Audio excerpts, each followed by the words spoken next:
Did anybody see me totally fumble my moment with QB1 on Saturday night? It did make it to TV. It was in the fourth quarter with about 10 or so minutes to go. Josh scrambled to his left and was pushed out of bounds by Landon Roberts. It did draw a flag on the play, and I had a moment with Josh, and I blew it. I'm going to blame the ref. I'm going to blame the referee for the rest of my life, but it was my opportunity, my one shot, and it went by the wayside. My chance to be the hero. I'm overselling this to the max right now. If you want to go check it out, it's on my Twitter feed. My Twitter handle and YouTube username are the same. I usually save that information for the end of the video, but it does feel pertinent right here. Bottom line, I blew it. Fortunately, the Bills did not blow it. They take care of business against the Dolphins, win 32-29, a game that really wasn't impacted by the weather as much as we thought that it might be. That was good to see until the fourth quarter when the snow started coming down. It was a pretty cool experience because it wasn't windy. So it was just like a steady snowfall, and that's fine by me all day as long as it's not windy and blowing around, and I'm sure the players would say the same thing. It's manageable. In the week leading up, in the video that I made last week, I said that teams will often, I don't want to say often, but it's really up to the team whether or not they let the weather impact them. And like I said, we thought it was going to be more of a factor. The forecast coming in was, it's going to snow throughout the game a lot. It snowed a lot before the game, and it snowed a lot after the game, but fortunately we were lucky enough to fit the game in that little window there, that little reprieve. The field wasn't covered at all during the game until the fourth quarter. The stands were covered. The fans were throwing snowballs onto the field, which was funny for about 5 seconds. Honestly, if you go back and look at it, it's kind of obnoxious, childish to a degree. Especially after they announced that there could be penalties, implemented towards the Bills if players or referees are hit by snowballs, and nobody really even seemed to care. Josh actually, in the fourth quarter, it was right after the moment I had with him, I think, was yelling, "Stop!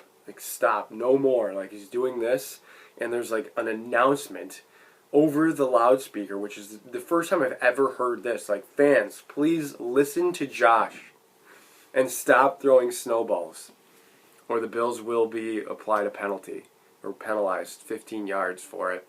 Which, if I was a Dolphins fan in the stands, and there certainly were some Dolphins fans in the stands, I would just be chucking those things, right? Probably. Wouldn't that run through your mind? I should probably do this. I should probably try to hit this official. They'll penalize the other team. So I don't know if the punishment necessarily would have fit the crime, but I understand where they're coming from, because it looked stupid on TV, all the snow flying into the end zone when the teams were down there. Didn't love it, but I've gone on way too long about the weather. Like I said, the weather didn't really impact the game as much as we thought that it would. The Bills jumped out to a 21-13 lead in the first half. Each team stopped each other on the first possession, and after that, they each scored on their next 3, I believe. The Bills scored 3 consecutive touchdowns after they were stopped on their opening drive. And the Dolphins actually scored on their next 4 possessions, so the next 3 in the first half, and then their first drive in the second half, after the Bills went 3 and out, was a 73-yard touchdown drive, really only 3 plays. A nice run by Mostert, who was looking like San Francisco Raheem Mostert, like Super Bowl Raheem Mostert. Again, he had over 100 total yards, I believe, in the first half. Finished with 150 some odd, 160 some odd total yards. I have to double check. But the Dolphins answered quickly in the third quarter. They got a Mostert run, and then I'm not sure what happened on second down, but third down was the touchdown to Waddle. And that's the type of play where, just when he lets it go, when Tua lets it go, and you get, and Waddle comes in the screen, you're like, oh, he's scoring on this play. He's in front of I guess the corner is trailing him, and Damar Hamlin is trying to take an angle towards him, and you're just not, Waddle just has that speed. So, like I said, they answered right away. I wasn't I didn't want to say I was too concerned at the time, but I was like, man, I really hope these third quarter Bills don't rear their ugly head. And that's exactly what happened. And the Bills went 3 and out twice in the third quarter. They turned it over on their first drive, first play of the fourth quarter with a sack fumble. They only had, 45 yards on 2, 4, 5 possessions. 4 punts and a fumble. All while allowing Miami to score a couple of touchdowns, kick a field goal to take an 8-point lead. There were a couple punts in there. And credit to the defense. Credit to the defense where it's due, because despite the fact that Miami jumped out to that lead, they were up 26-21. The Bills were sack fumbled, or actually before that. So it's before that. Miami takes a 26-21 lead. The Bills end up punting. So they're punting back to Miami, who's already up 5, and the Bills defense forces a 3 and out, which was awesome. The Bills get the ball back. They get the sack fumble, and Miami takes over in Buffalo territory. It was like the 47-yard line or something. They did allow 1 first down to allow Miami to get in field goal range, but they held them to that field goal. So that could have went a lot worse, but it kept it a 1-score game, kept it 29-21, and then the Bills snapped out of their trance, whatever trance they were in for a quarter and not necessarily a half, but like a quarter and a little bit there. In the second half, they snapped out of it. So, a great job by Josh there, because he kind of took matters into his own hands on the 7-play, 75-yard touchdown drive that they ultimately tied it up with the 2-point conversion as well. That's where he actually fumbled on the first play. He ran on the first play for 2 yards and he actually fumbled. But Spencer Brown recovered, and then Cook ran for 16, Allen for 44. Then you get the Allen scramble to the left where I blew my moment with the penalty, and then they have first and goal. And it took them till third down, but they did score. The 2-point conversion, needed to be reviewed, but it seems pretty clear and obvious to me, so it's a tie game right there. And then Miami, much to their credit, again, the Bills defense standing up here, because Miami was able to get into, with like 2 plays. Within 2 plays, they're in the Bills side of the field. They had a play to Tyreek and a play to Cedric Wilson.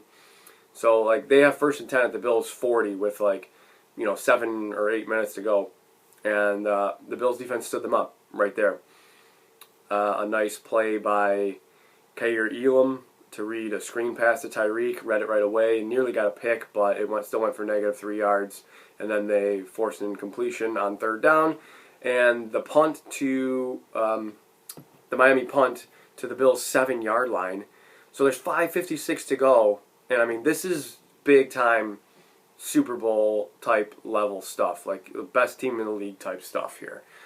You have 5:56 left. The other team still has 2 of their timeouts, and you run that clock out. Despite the fact that they got a first down on the first play, a nice play to the right side for Gabe Davis, but Allen was sacked on the next play, so they had 2nd and 18, but they cut it to 3rd and short with another nice play to Davis, and they end up churning out first downs, killing that clock. That's a super impressive job by the Bills. Very impressed there. So, a great game for Allen against Miami again.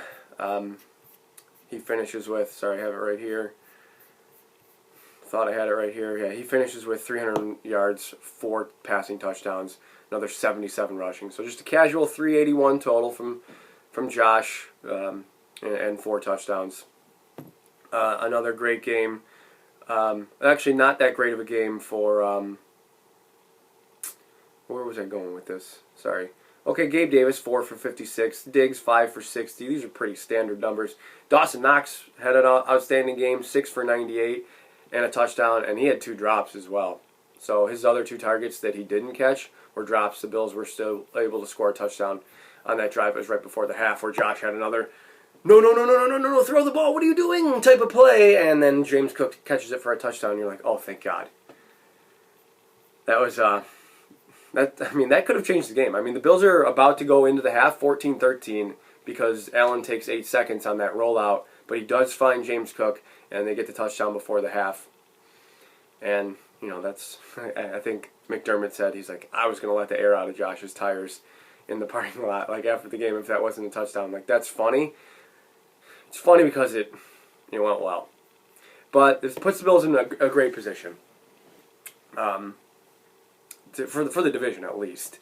So they're 3 games up with 3 games to go. So they're 99% to take the division. They just have to win one more game, or Miami loses one more game. And, I mean, the Bills play the Bears this weekend. Plain and simple. The Bears aren't they don't really have a ton of NFL talent, to be totally honest with you. They have a couple of nice players. Justin Fields has 1,000 yards rushing, certainly a threat with his legs.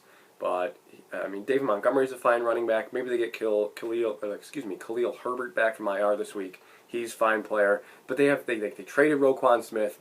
They had Jack Sanborn, who was turning into a nice linebacker. What a name, too. Jack Sanborn. Like, sounds like an old World War II name. And he plays middle linebacker for the Bears. Perfect. Just, like, no name position player is more perfect, and team is more perfect. The best combination ever. Jack Sanborn, middle linebacker, Chicago Bears. Just fits. But he's not going to play. He went to IR with an ankle injury that he sustained in their game against Philly. And it was a pretty good game. A pretty good game for the Bears, I guess. Like, they stuck with Philly. They're coming off the bye. You know, I don't know if you want to buy into the fact that that necessarily helps. 2 weeks to prepare for the best team in the league. One of the best teams in the league. Ooh, man, somebody's going to be mad about that. Somebody in the comments is going to write something about that. The best team in the league. The team with the best record is the Philadelphia Eagles. But, I mean, Jalen Hurts threw for like 315 yards, and Devontae Smith and A.J. Brown had 307 of them. The Bears just aren't playing like NFL-level talent, like I said. That's to come back to that point. They have I like Kyler Gordon, their first-round pick. He's a nice player. I like Jaquan Brisker, their second-round pick. That's nice in the secondary. But they're surrounded by DeAndre Houston, who the Bears drafted like 6 years ago or something, and he's been nothing but a special teamer. He's just been vaulted into the lineup. Nick Morrow is a middle linebacker who they brought out of, like, I believe he was injured all of last season. I mean, he's never really been much of a starter. He's playing 100% of the snaps. Jalen Jones is a cornerback. Jalen Johnson is another cornerback. They traded Roquan Smith midseason. They are dealing with, I'm looking at their linemen right now. This is insane. I don't really know who these guys are, to be honest with you. Trevis Gibson, Justin Jones, Armin Watts, Al-Qadim Muhammad, Joe Thomas, not the left tackle, the linebacker. I mean, the Bills need to win this game. The weather, let's circle back to the weather. As long as the weather isn't too much of a factor, this is a game the Bills really shouldn't have a problem with. And I know that the forecast is calling for pretty much the entire Northeast frigid temperatures, like a once-in-a-generation type of storm with heavy lake effect snow here in Buffalo, but, Chicago doesn't really get that as much. They're going to get the snow on Friday, but frigid temperatures, like a high of 8 degrees for the game on Saturday, a wind chill of negative 30 or something like that. And I don't want to go off on some wind chill tangent here. It doesn't really just make a lot of sense to me.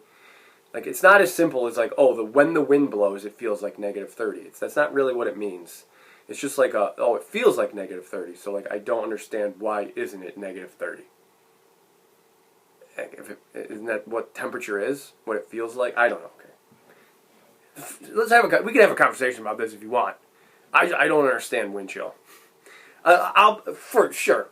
I'll buy into the fact that, yeah, it feels like negative 30. But then, why isn't it negative 30? I'm going to be stubborn about it. I'm just letting you know, if you come in the comments with a comment about wind chill, I'm going to be stubborn with my answer. Because I just don't understand. And I don't really care to understand. I don't want my mind to be changed. Okay? Let it be. Offensively, I talked about the Bears' defense just now. Offensively, you know what you got. You got Justin Fields.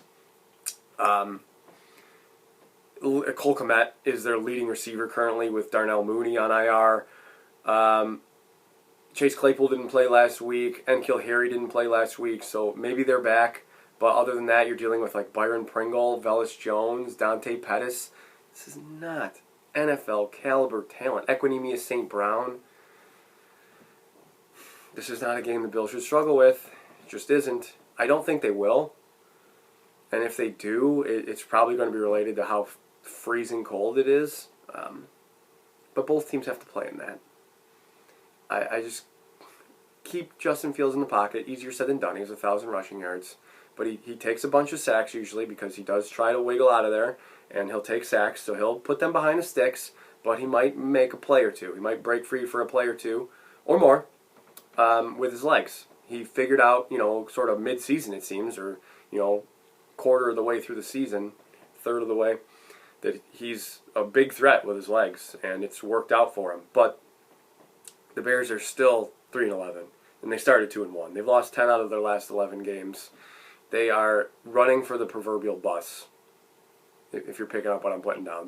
Why would they have any interest in being outside in the freezing cold? They're going home to their families after the game, right? Their home-to-home game. They probably don't want to get hurt. Like, this might sound silly to you, like, oh, Greg, they're pro athletes. I know, but they're also human beings. Like, you could say that, oh, maybe this is probably in the Bills' minds too. Yeah, but the Bills are playing for something. The Bills will clinch the division with a win. So the Bills want to clinch the division, fly home, and be with their families on Christmas. Of course. But I don't think they're going to be distracted from the task at hand. I don't think the same can really be said for the Bears. So, I'm going to pick the Bills to win the game. I think that despite the fact that it's starting to look like they're probably going to be down, like Boogie Basham, I guess wouldn't necessarily be the biggest name on this list, but they're going to be down Jordan Poyer maybe. He's not practicing middle of the week. He's missed a couple of practices now, so maybe they hold him out. To be honest with you, the priority with him should probably be to have him for Cincinnati because that is tracking to be like a game that could be for the 1 seed depending on how this weekend goes. Like if the Bills win and the Bengals win against the Patriots and the Chiefs win against the Seahawks, the Bills and the Bengals is for the 1 seed. That is for the 1 seed because the Bengals win, they will have the tiebreaker with the Bills and the Chiefs, and they'll be ahead of them both. So the Bills will still have the tiebreaker with the Chiefs, so they'll be the 2. But actually, that would be assuming they have the same record. So if Kansas City wins out, the Bills would fall to the 3, and that, you know what that means? That means going to Kansas City in the divisional round, assuming you get past the wild card round. You get 1 home game after this awesome season where they're 11-3. If they lose, let's just say even if they're 12-3 after this weekend, if they lose to Cincinnati, they could be staring at being 12-4 going into the final week of the season and being the 3 seed, which is not great. I would like to avoid that by all costs because I think, weren't the Titans like the 1 seed at like 12-5 or 11-6 last year? That would be just very unfortunate. Anyway, like I said, I expect the Bills to win this game relatively easily. Play single high safety if you need to. Keep that extra safety in the box just to spy on Justin Fields. Trust your corners on the outside with these receivers who are replacement level talent. I'm going to pick the Bills to win 27-9. Bills easy over the Bears. Guys, as always, thanks for coming this far in the video. Let me know if you watch my moment with Josh. And enjoy your Christmas, guys. I will talk to you guys next week. And, well, I've gone so out of order with this. Let me just rerun this back. Enjoy your Christmas. As always, above all else, go Bills.